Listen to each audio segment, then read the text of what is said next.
Hello viewers, welcome back to our channel. जैसे आप आज देख रहे हो कि जो आज का टॉपिक है minimum standards and procedure for award of PhD. ये कुछ स्टैंडर्ड्स को चेंज किया गया है, प्रोसीजर को चेंज किया गया है। अगर आप ऑल ओवर इंडिया कहीं भी यूजीसी रिकॉग्नाइज यूनिवर्सिटी में पीएचडी एनरोल होने वाले हैं या फिर एनरोल हो चुके हैं तो ये कुछ रूल चेंज हुए हैं।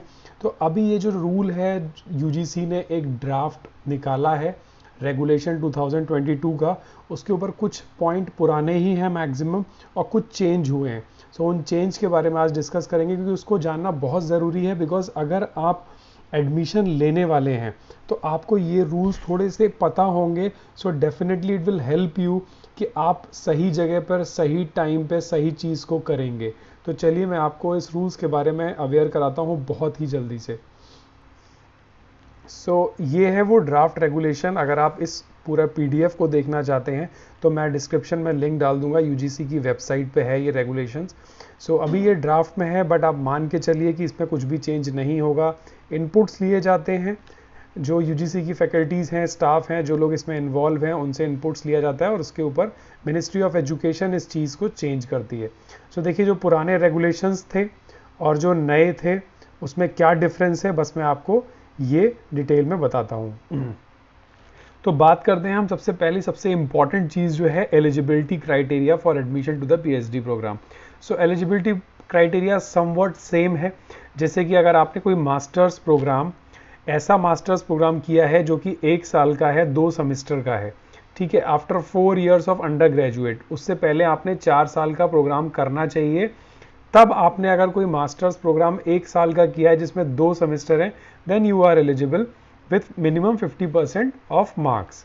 ठीक है, तो ये तो एक वो हो गया जिन्होंने 4 साल का अंडर ग्रेजुएट किया है और अगर 1 साल का मास्टर जिसके अंदर 2 सेमेस्टर हैं।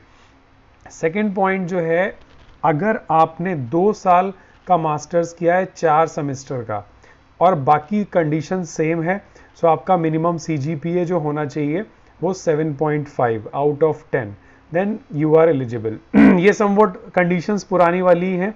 एमफिल का कोर्स के बारे में अभी 55% एग्रीगेट मिनिमम बोला गया है, मगर मैं आपको बता दूं कि एमफिल अभी नेक्स्ट सेशन से बंद होने वाला है।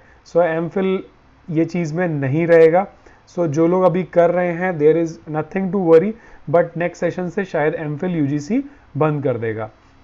अब ये जो मार्क्स का परसेंटेज बताया 55 और 7.5, उसके अंदर 5% रिलैक्सेशन है category wise, SC ST and OBC के लिए।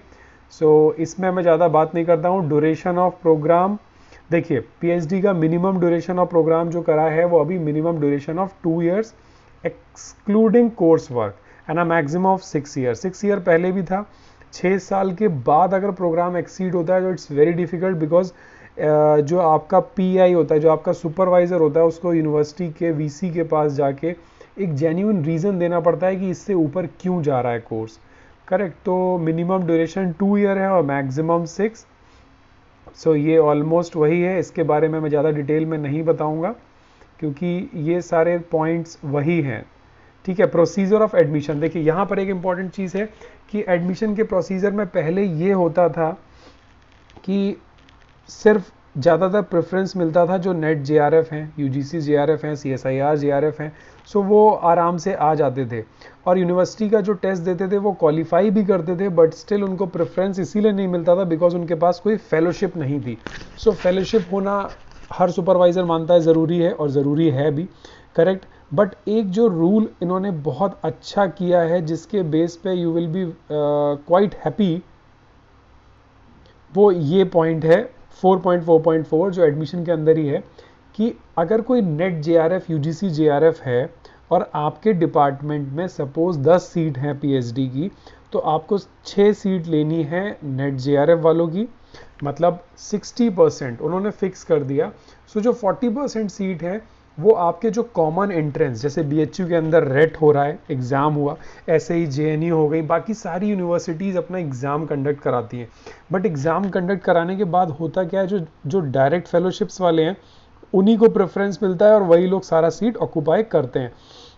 बट अभी ये चीज़ अच्छी करी कि 60% जो है, जो सीट्स हैं वैकेंट, वो होंगी फिल्ड नेट JRF के through and 40% through the university, और कोई कॉमन एंट्रेंस अगर पीएचडी का होता है तो उसके थ्रू होगा on the basis of interview. ठीक है, अभी जो कोई भी एंट्रेंस एग्जाम करा रहा है, जैसे हमारा BHU का हो गया, रेट वैसे बाकी यूनिवर्सिटीज़ भी कराती हैं, सो उनका मिनिमम क्वालिफाइंग जो एंट्रेंस टेस्ट रहेगा वो रहेगा 50%। रिलैक्सेशन कैटेगरी के लिए अगेन दिया हुआ है, और उसके बाद इंटरव्यू वाइवा वाइस पे उसका एडमिशन होगा, इसमें कि 70% रिटन और 30% इंटरव्यू फॉलो किया जाएगा। सो ये कुछ तरीके का चेंज है, बहुत छोटा सा। और university shall maintain the list of all registered PhD on its website. देखिए अभी क्या है, हर साल यूनिवर्सिटी को अपने PhD स्कॉलर्स का लिस्ट मेंटेन करना होगा, अपडेट करना होगा, ये एक अच्छी चीज़ है। थर्स्ट एरिया ऑफ रिसर्च, देखिए UGC फोकस कर रही है कि जो आपका एरिया ऑफ रिसर्च हो that should be significant to the society, that should be significance to the world wide. मतलब आप कुछ ऐसे एरियाज में काम करें जिसका कि एक कुछ क्लिनिकल सिग्निफिकेंस, कुछ आउटकम हो, कुछ एप्लीकेशन हो। देखिए क्लियरली उन्होंने लिखा है सिग्निफिकेंट और create value to the society. आपको जस्ट ये नहीं करना कि आपने अंदर एक सेल सिग्नलिंग या कुछ भी पाथवे मेजर कर लिया और मेजर करने के बाद जस्ट रिपोर्ट कर दिया, थीसिस सबमिट कर दी, उसका अगर कुछ इम्प्लीकेशन नहीं आ रहा है तो वो फोकस नहीं कर रही है UGC। सो इस पॉइंट को देखने के बाद आप डिसाइड करिए कि आप जिस भी टॉपिक पे काम करना चाह रहे हैं वो टॉपिक कुछ क्लिनिकल इम्प्लीकेशन होना चाहिए, सिग्निफिकेंस दिखना चाहिए उसका, ना कि सिर्फ पेपर पब्लिकेशन और एक मॉलिकुलर प्रेजेंटेशन आपका अच्छा हो जाए। इस तरीके का टॉपिक को आपको प्रेफर नहीं करना है। देखिए अगर कोई एसोसिएट प्रोफेसर है या प्रोफेसर है तो वो 5 पब्लिकेशन है तो वो अपना सीट्स को ले सकता है, और 5 रिसर्च पब्लिकेशन जो ज़रूरी किए हैं, तो अगर वो प्रोफेसर और एसोसिएट प्रोफेसर है तो उसके पास कम से कम 5 रिसर्च पब्लिकेशन होने चाहिए आफ्टर ऑब्टेनिंग अ PhD डिग्री। मतलब कोई भी फैकल्टी अगर PhD नहीं किया है तो वो PhD नहीं करा सकता। तो ये चीज़ आप बहुत ध्यान से रजिस्ट्रेशन के टाइम देखिएगा। अगर वो असिस्टेंट प्रोफेसर है तो उसके पास मिनिमम 5 ईयर का टीचिंग और रिसर्च एक्सपीरियंस और 3 पेपर होना चाहिए, तभी वो किसी PhD को ले सकता है। Got it. अब इसके बाद देखिए ये जो इम्पोर्टेंट पॉइंट मेरे को जो दिख रहा है कि कोई रिसर्च सुपरवाइजर या को supervisor who is a professor, तो अगर कोई प्रोफेसर है तो वो 8 कैंडिडेट से ज़्यादा नहीं लेगा अपने अंडर में PhD को। तो जो प्रोफेसर है वो 8 लोगों से ज़्यादा नहीं लेगा PhD, चाहे वो गाइड हो चाहे वो को गाइड हो। एसोसिएट प्रोफेसर 6 लोग से ज़्यादा नहीं ले सकता, एंड असिस्टेंट प्रोफेसर 4 लोग से ज़्यादा PhD नहीं करवा सकता as a guide and a co guide inclusive. ठीक है, तो अगर इस तरीके का रेशियो है, डिवीज़न किया जैसे कि कोई ज़्यादा ना ले ले रजिस्ट्रेशन और किसी को कुछ भी ना मिले।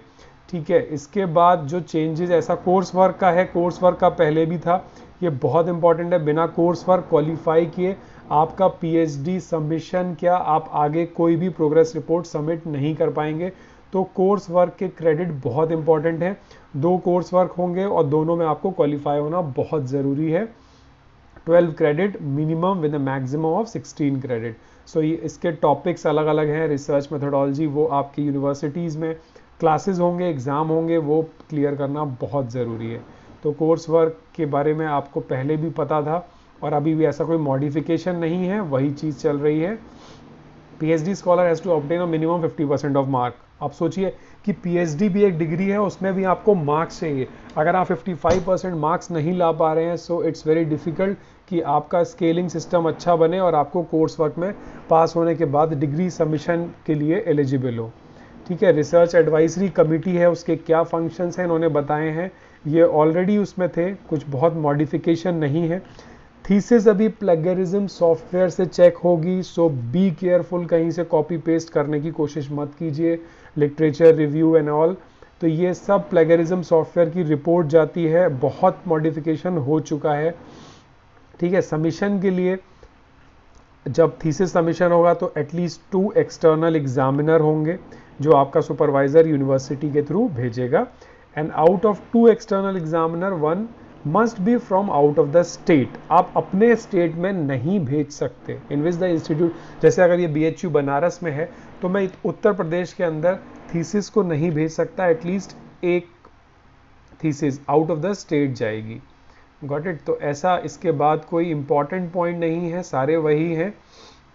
पीएचडी थ्रू डिस्टेंस मोड, ये बहुत ही इंपॉर्टेंट है कि अभी अगर आपसे कोई बोलता है कि आप डिस्टेंस मोड से पीएचडी कर लो और जॉब करते रहो, so that is completely not possible. मैं आपको एक लाइन पढ़ के सुनाता हूँ। Not with standing anything contained in this regulations or any other rules and regulation for the time being in force, no university or college shall conduct PhD program through distance education mode or online mode. That means कि अभी कोई भी regular के अलावा PhD की value नहीं है, वो वैल्यूएबल नहीं है, वो बेकार पीएचडी है। तो अगर कोई ऐसा रजिस्ट्रेशन कर रहा है, कोई डीम्ड यूनिवर्सिटी, प्राइवेट यूनिवर्सिटी, तो आप प्लीज़ मत लीजिए, वो यूजीसी के रूल में नहीं आएगा और इंडिया में आपकी पीएचडी किसी काम की नहीं रहेगी। So these are the important points. So किसी को भी ये पूरा डिटेल में पढ़ना हो सो ये पढ़ सकता है। और all the very best for your PhD admission. So ये पॉइंट्स को ध्यान रखिएगा, कुछ भी ऐसा डाउट है रेगुलेशन या यूनिवर्सिटी का, so please drop your message. अगर आपने चैनल को सब्सक्राइब नहीं किया तो I request everyone, so please subscribe my channel so that you will get the recent important updates only. Have a nice day.